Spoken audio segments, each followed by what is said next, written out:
The comic muse, though able to look after her own interests, did not disdain the assistance of Mr. Vyse. His idea of bringing the Emersons to Windy Corner struck her as decidedly good, and she carried through the negotiations without a hitch. Sir Harry Otway signed the agreement, met Mr. Emerson, who was duly disillusioned. The Miss Allens were duly offended, and wrote a dignified letter to Lucy, whom they held responsible for the failure.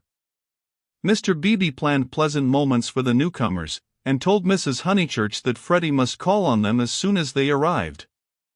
Indeed, so ample was the muse's equipment that she permitted Mr. Harris, never a very robust criminal, to droop his head, to be forgotten, and to die.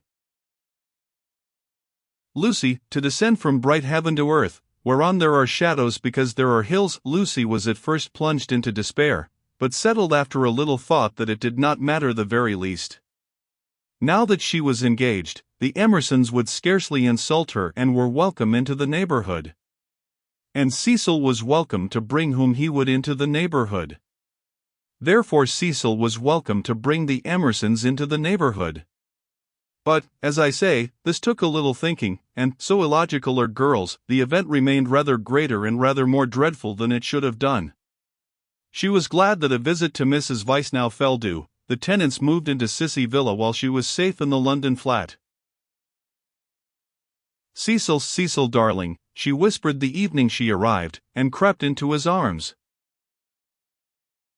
Cecil, too, became demonstrative. He saw that the needful fire had been kindled in Lucy. At last she longed for attention, as a woman should, and looked up to him because he was a man. "So you do love me, little thing?" he murmured. "Oh, Cecil, I do, I do. I don't know what I should do without you." Several days passed. Then she had a letter from Miss Bartlett. A coolness had sprung up between the two cousins, and they had not corresponded since they parted in August.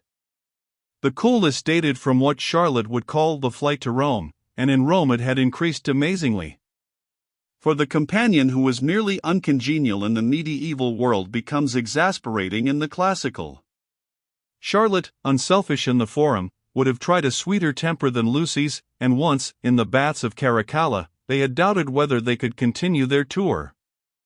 Lucy had said she would join the Vyses. Mrs. Vyse was an acquaintance of her mother, so there was no impropriety in the plan, and Miss Bartlett had replied that she was quite used to being abandoned suddenly. Finally nothing happened, but the coolness remained, and, for Lucy, was even increased when she opened the letter and read as follows. It had been forwarded from Windy Corner. Tunbridge Wells, September. Dearest Lucia, I have news of you at last. Miss Lavish has been bicycling in your parts, but was not sure whether a call would be welcome. Puncturing her tire near Summer Street, and it being mended while she sat very woebegone in that pretty churchyard, she saw to her astonishment a door open opposite and the younger Emerson man come out. He said his father had just taken the house. He said he did not know that you lived in the neighborhood. He never suggested giving Eleanor a cup of tea. Dear Lucy, I am much worried, and I advise you to make a clean breast of his past behavior to your mother, Freddie, and Mr. Vyse, who will forbid him to enter the house, etc. That was a great misfortune, and I dare say you have told them already. Mr. Vyse is so sensitive. I remember how I used to get on his nerves at Rome. I am very sorry about it all, and should not feel easy unless I warned you. Believe me, your anxious and loving cousin, Charlotte.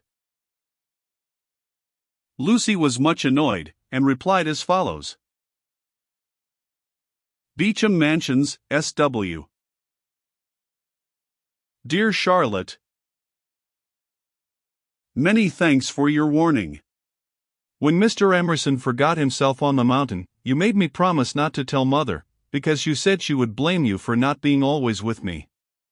I have kept that promise, and cannot possibly tell her now. I have said both to her and Cecil that I met the Emersons at Florence, and that they are respectable people, which I do think, and the reason that he offered Miss Lavish no tea was probably that he had none himself.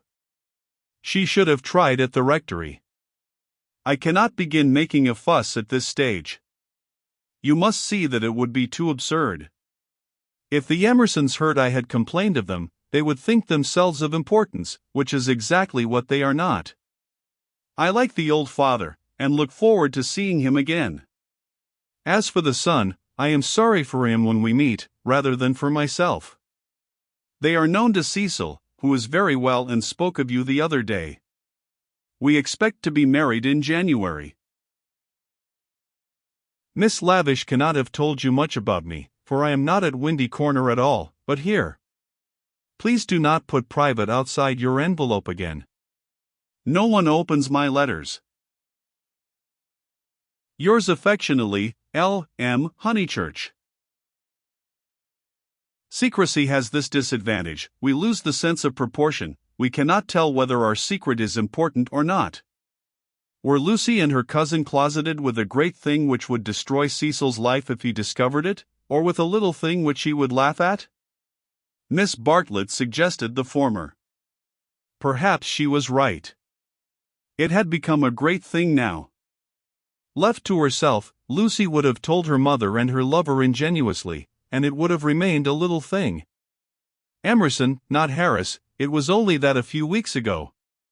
She tried to tell Cecil even now when they were laughing about some beautiful lady who had smitten his heart at school. But her body behaved so ridiculously that she stopped. She and her secret stayed 10 days longer in the deserted metropolis, visiting the scenes they were to know so well later on. It did her no harm, Cecil thought, to learn the framework of society, while society itself was absent on the golf links or the moors. The weather was cool, and it did her no harm. In spite of the season, Mrs. Vyse managed to scrape together a dinner party consisting entirely of the grandchildren of famous people. The food was poor, but the talk had a witty weariness that impressed the girl. One was tired of everything, it seemed. One launched into enthusiasms only to collapse gracefully, and pick oneself up amid sympathetic laughter. In this atmosphere the pension Bertolini and Windy Corner appeared equally crude, and Lucy saw that her London career would estrange her a little from all that she had loved in the past. The grandchildren asked her to play the piano. She played Schumann. Now some Beethoven, called Cecil, when the querulous beauty of the music had died. She shook her head and played Schumann again. The melody rose, unprofitably magical. It broke, it was resumed broken, not marching once from the cradle to the grave. The sadness of the incomplete, the sadness that is often life, but should never be art, throbbed in its disjected phrases, and made the nerves of the audience throb.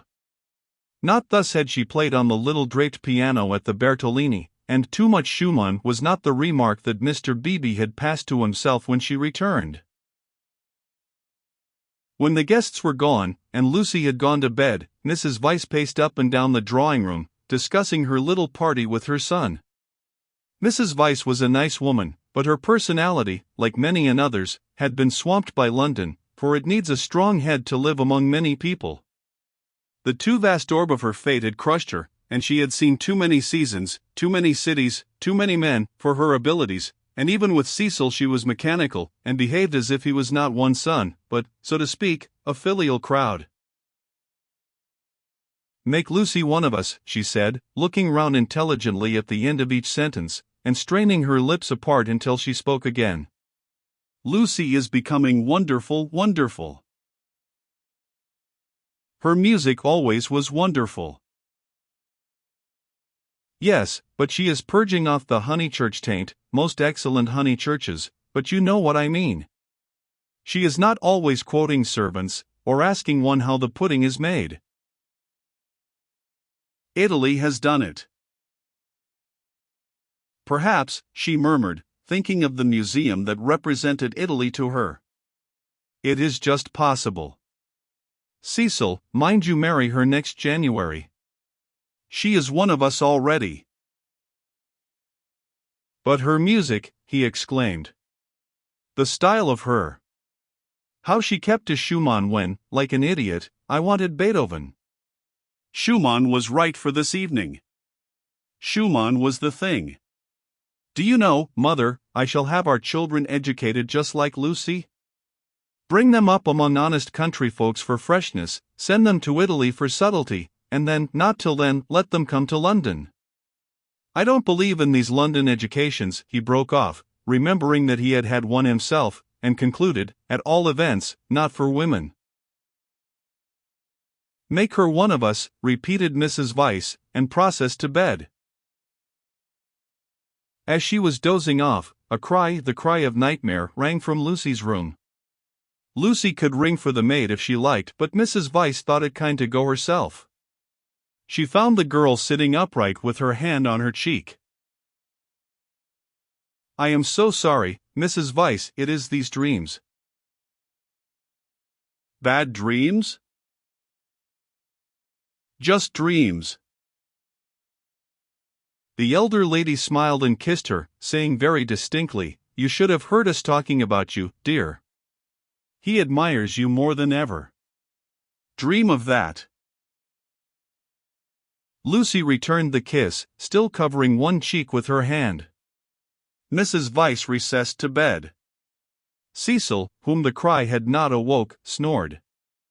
Darkness enveloped the flat.